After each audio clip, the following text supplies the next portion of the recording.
بسم اللہ الرحمن الرحیم۔ ہم میں سے کوئی بھی شخص ایسا نہیں ہے جس سے کوئی گناہ نہ ہوتا ہو۔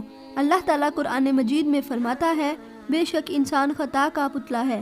صغیرہ گناہ وہ گناہ ہوتے ہیں جو چھوٹے ہوتے ہیں، اگر ہم ان پہ توبہ نہ کریں تو وہ ایک پہاڑ بن جائیں گے، اور قیامت کے دن جب ہم اللہ تعالیٰ کے سامنے جائیں گے اور نامہ اعمال ہمارے ہاتھ میں آئے گا تو ان چھوٹے چھوٹے گناہوں سے بھرا ہوا ہوگا جن کو ہم گناہ سمجھتے ہی نہیں تھے، تو ہمارے لیے نجات بہت مشکل ہو جائے گی۔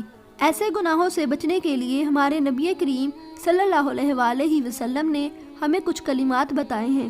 رسول اللہ صلی اللہ علیہ وآلہ وسلم نے فرمایا، جو شخص بھی سبحان اللہ و بحمدہ دن میں 100 مرتبہ پڑھے تو اس کے صغیرہ گناہ مٹا دیے جائیں گے، چاہے اس کے گناہ سمندر کی جھاگ کے برابر ہی کیوں نہ ہو۔ رسول اللہ صلی اللہ علیہ وآلہ وسلم نے فرمایا کہ جو شخص بھی صبح و شام سبحان اللہ و بحمدہ 100 مرتبہ پڑھے تو قیامت کے دن اس سے افضل عمل کسی کا نہیں ہوگا سوائے اس شخص کے جس نے اس کے برابر یا اس سے زیادہ ان کلمات کو پڑھا ہو۔